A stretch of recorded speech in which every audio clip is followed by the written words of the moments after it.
Dirt Trax is sponsored by Can-Am. We're built for this. Polaris, the world leader in off-road innovation. And by Yamaha, conquer outdoors. What is innovation? Is it integrating technology? Is it upgrading suspension? Is it updating something that has always been and may always be the way that we see it? Or is true innovation throwing the proverbial box that we all live inside of into the recycling bin and grabbing at things that we never before thought possible, things we were sure wouldn't come to be? To me, this is so much more than innovation. It's reimagination. It's making something new in a way never done before, and it's things like this that have Polaris written all over it. This is the story of the Polaris Scrambler, its beginnings, return from retirement, and ultimately its reincarnation. This is Project White Lightning, and the men and women behind the 55-inch Polaris Scrambler and Sportsman 1000S.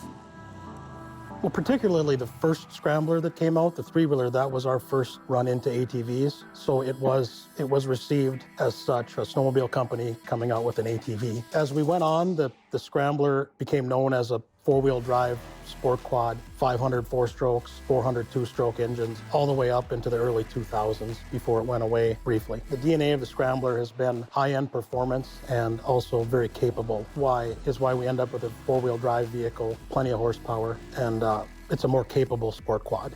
I think that target buyer is still the same person. They're looking for a capable ATV. They can go off-road, they can go through the mud, they've always been able to haul something with, and they can go there faster and more comfortably than any other vehicle. In the mid-90s, there really wasn't much competition along those lines for the Scrambler 400 and 500. The closest thing would have been your typical straight axle, two-wheel drive sport quads, but nothing in four-wheel drive, and that's what really sets Polaris apart, was not only being four-wheel drive, but also having our on-demand all-wheel drive system works really well for both the trail and the mud.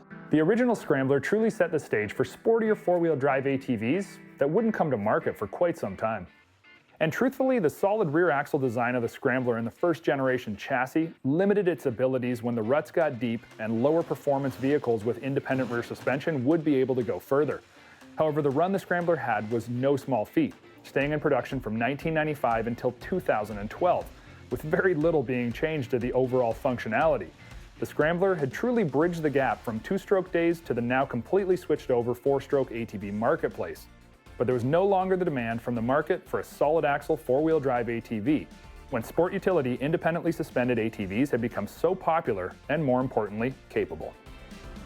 We had the Scrambler and we had the Trail Boss, and those were our sport models. And my very first project was the Predator. And the Predator two-wheel drive, solid axles race quad, right? And that was our mission. So we came out with the Predator, and the Predator did great the first few years, and actually took away some from the Scrambler. And the Scrambler just didn't get updated. We were focused on the Predator, and then a few short years after that, we started really working on revamping the Sportsman, which was our bread and butter. We were selling 100,000 Sportsmans a year back then. We were working on revamping the Sportsman. That was what became the Sportsman XP, which we released in 2009. Put a ton of time into making the best Sportsman we could back then. And the Scrambler kind of fell off the map because we had the Predator, we had the Outlaw at that point too. The Outlaw came out, I think, in 06. So we had an IRS sport quad, we had a regular straight axle sport quad, and we had this all new Sportsman. It was kind of, why do we need the Scrambler anymore? Well, the sport market took a dive with the economy. The Razor came out around the same time, and that became a big fad for Glamis and all these places. So eventually the Outlaw family died off, and that's when we said, man, we need to bring the Scrambler back. Kind of the quickest and best way that we could do that was take what was already a very successful chassis that worked really well, the Sportsman XP, and reskin it to look like a Scrambler. Now we got a very capable chassis with a sporty look to it. It's a little bit lighter, and we can make them quickly. When the Scrambler made its return in the XP chassis, it got an all-new bodywork, which was very edgy for the time, maintained the look with the pointed fenders and the aggressive look of the earlier Scramblers, which were also very cutting edge for their time.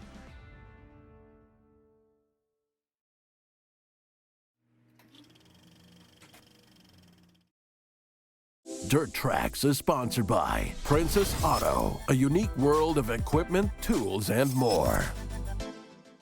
Closed captioning of Dirt Trax is sponsored by MBRP Power Sports, race-inspired performance. The 2013 Scrambler and the XP chassis really changed the sport four-wheel drive marketplace, but at a time when side-by-sides were stealing the spotlight, was there really room for more? I'm not a marketing expert, but I believe the Scrambler target customer is someone who, first of all, likes the challenge and the fun of riding an ATV. They don't want a cage around them. They want to open air, be able to see what they're doing, and they want to be able to influence the vehicle with their body. You know, the big difference between an ATV and a side-by-side is, you know, both of them have steering controls, a throttle, and a brake. That's all you got with a side-by-side. With an ATV, you have the added aspect of being able to push and pull on the handlebars, standing up, sitting down, leaning left, right, forward, back. You can manipulate the vehicle with your body. And it was for these exact people that Polaris decided to do something completely different, to not wait for the competition, but to yet again create a new market.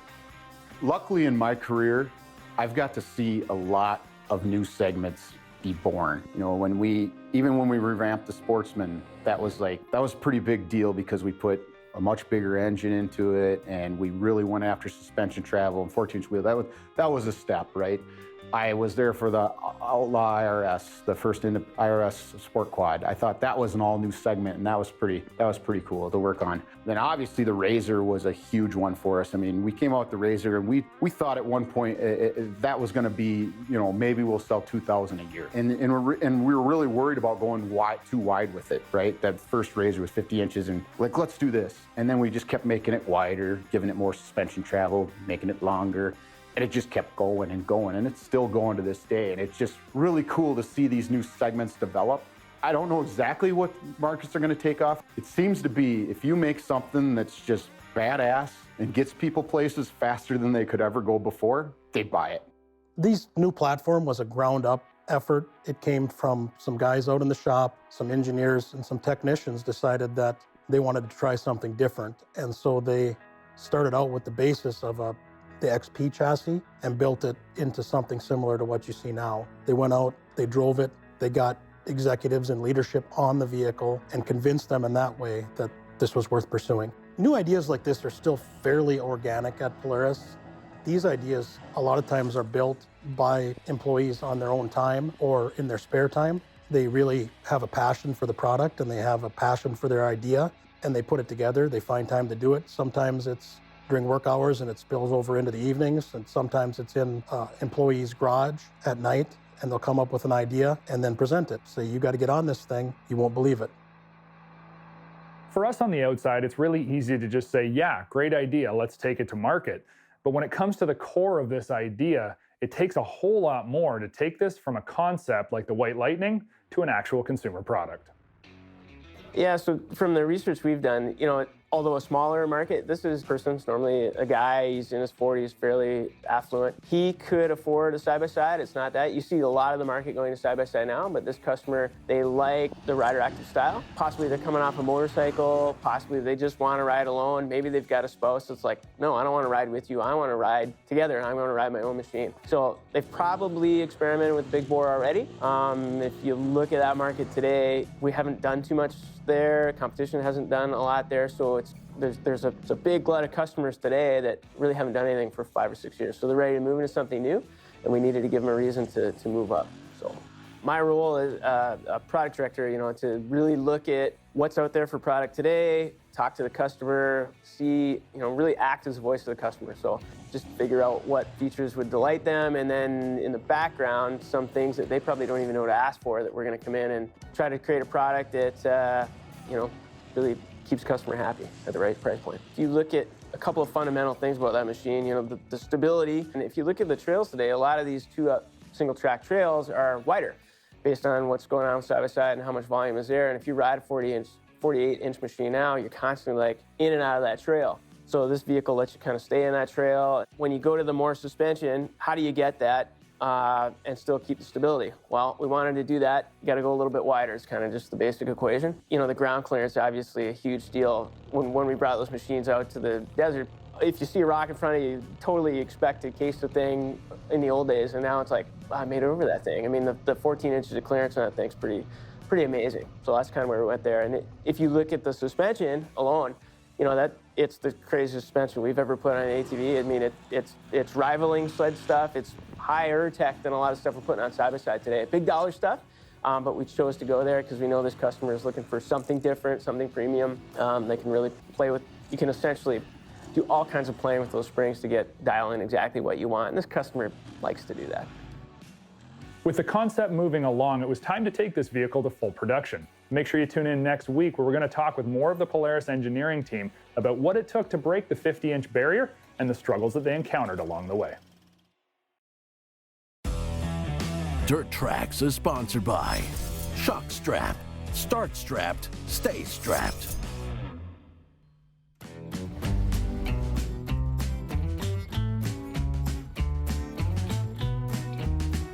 The Maverick Trail has been a huge success for Can-Am, and it's one of our favorite trail width side-by-sides that's built, offering multiple levels of performance, features, and value that's hard to beat. With all that being said, we also like to outfit our rigs for the way that we see them being used, and today I'm going to be doing that with the help of our friends from KIMPEX. Our Maverick Trail is not the base model, but it's also not the top of the line, and that means that it doesn't come with a winch. And I'm a huge supporter of having a winch, especially when you're out riding by yourself, because well, side-by-sides weigh a lot, and they're hard to get unstuck on your own. And using a product like this KFI winch bracket makes your job incredibly easy. It's a one-piece mount that works for Maverick Trail and Maverick Sport in all engine sizes, and we know it's strong because of its 3/16 steel build. I'm also confident in its construction because it's 100% made in the USA. This mount is bead blasted before it's powder coated, so it's not going to rust like many other brands, and it's something that KFI goes over and above on. It'll fit over 15 brands of winches and dozens of models from 1,500 to 4,500 pounds, but as you can see, we're rolling with a KIMPEX 3,500 pounder today. 3,500 pounds is more than enough for our two-seat Maverick Trail, and KIMPEX's brand of winches have proven to be serious workhorses for us here at Trax TV over the years. We've used nearly all variations of the KIMPEX brand of winches, and we're yet to fail even one. They work very well, are designed with longevity in mind, and come with great features like 50 feet of synthetic rope, roller or Haas-style fair leads, wireless or wired control options, and a 1-year warranty. Plus, the freewheel actuator is aluminum, not plastic, and that's something that I've come to appreciate. Installation is easy, and I'd suggest giving it a try, as the instructions and hardware provided with both the winch and the KFI mount make it an easy afternoon project for just about anyone. Although, as always, if you have any doubt, your local dealer can do it in no time. This extended build on our Maverick Trail will cover more episodes, but the next obvious step after getting our winch installed is taking a look at the stock wheel and tire package on our Maverick Trail. Is there anything wrong with the stockers? No, not really, but the stock rims and rubber on your ATV or side-by-side are designed with a price point in mind, and an upgrade here will go a long ways. I've used the ITP Hurricane many times before, and I particularly like the bronze finish of this rim and the modest 5+2 offset. This won't push the rims out too much more than stock and still keeps us cruising on the trails without an overbearing width or need for extended mud protection. Now, the Hurricane rims are lifetime warranted against any kind of structural defect, and they also feature the inner rock armor wheel lip protection that's going to give you years of worry-free service. As you've seen, we decided to wrap these bronze beauties in a traditional tire setup, not a matching square tire arrangement. These KIMPEX Trail Warriors are an 8-ply radial design that are super aggressive but provide low rolling resistance to maximize your rig's power. They are non-directional and have not just aggressive main lugs, but extra sidewall lugs that do a great job of protecting your rim face, but will also aid in traction if you find yourself deep in ruts or heavy mud. Now, we chose to use 27 inches overall as the diameter, 1 inch larger than stock, and a 9-inch width up front with 11s in the rear. However, KIMPEX does offer these tires in 27, 29, and 30-inch variations. Now, I know that you know that I know we're not done with this Maverick Trail yet, but to see what else we have to put on it and also see how all this cool stuff works out on the trail, you're gonna have to tune in to another week's episode. Dirt Trax is sponsored by Argo. Go anywhere. Today I'd like to talk about 4-seat side-by-sides, in particular those in the sport utility or multi-purpose category. It's not rocket science to take a 2-seat side-by-side, stretch it out, and add 2 more seats. It's like building a limousine. This comes with a number of benefits, most notably the retention of a full-size cargo box. But it also comes with some pretty sizable drawbacks, most notably a wheelbase that is ridiculously long and results in a turning radius that can only be rivaled by a Greyhound bus. But there's another way to do a 4-seat multi-purpose side-by-side, a way to add 2 more passengers without making the vehicle a mile long and nearly impossible to maneuver in tight spaces. The answer is to keep the short wheelbase and use some of the cargo space for the extra 2 seats. The drawback is obviously less cargo space. But the benefits are a vehicle that can be trail-ridden just like a 2-seater. No worries about getting high-centered, no annoying hassles with maneuvering around tight obstacles. There are currently only 3 companies who make side-by-sides like this: Honda with the Pioneer 5, Kawasaki with the Trax 4, and Yamaha with the Wolverine X4, which is what we're looking at today. This X4 is the EPS SE version, so top of the line from Yamaha.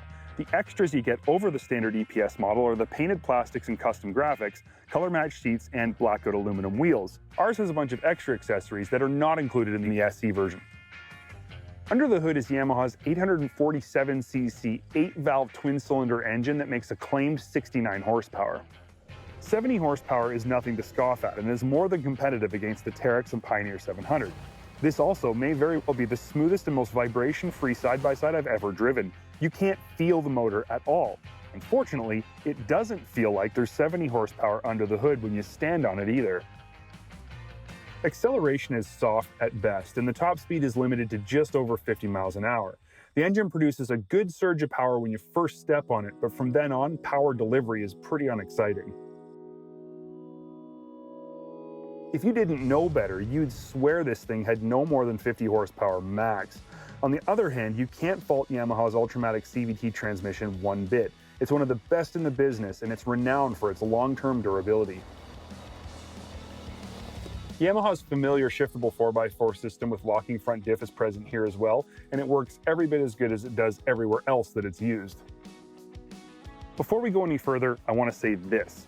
The way Yamaha has managed the space for both front and rear seat occupants is fantastic. It doesn't matter where you sit in the X4, you'll have lots of legroom and an easy reach to a solid handhold. The back seats may look cramped, but even for a guy who's 6'1" like myself, they are definitely not. With that said, getting in and out of the X4 is not so pleasant. Up front, the doors are fine, and while the shoulder bolster does get in the way and is annoying, you will eventually get used to it. The back seat, on the other hand, is a completely different story. I feel like I'm doing yoga to get in here. The side restraint area means you can't just slide into the seat, and the door latch is in the worst possible place. Once you're in, it's great, but getting in and out leaves much to be desired. One thing I definitely like about the Wolverine X4 is this space between the rear seats. Because you lose most of your cargo space with the 4-seat configuration, any extra space for your stuff is a welcome addition, and this space between the rear seats is bigger than it looks. The rear cargo area is convertible by flipping the seat base up and sliding the seat back forward. Maybe this is important to you, but in my opinion, the sliding seat system is clunky and will only get more difficult to use after you've loaded the back up with rocks or wood and the tracks get full of junk.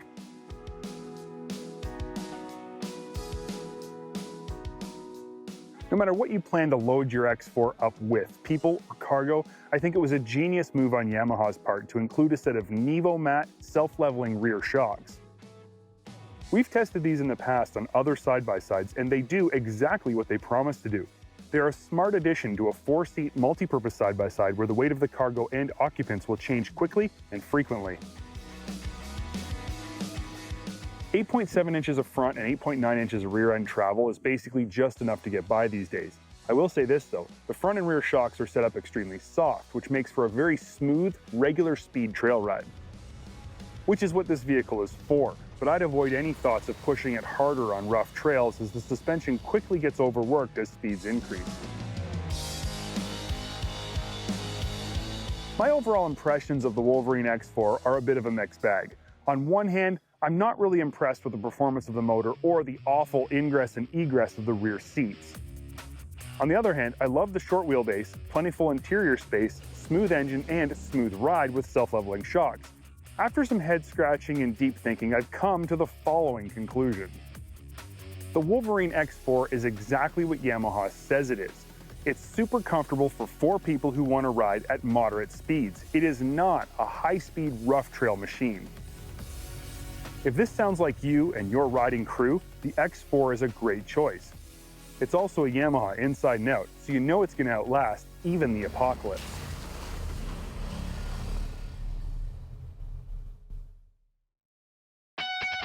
Dirt Trax has been sponsored by Polaris, the world leader in off-road innovation. Can-Am, we're built for this. And by Hercules Tire, ride in our strength.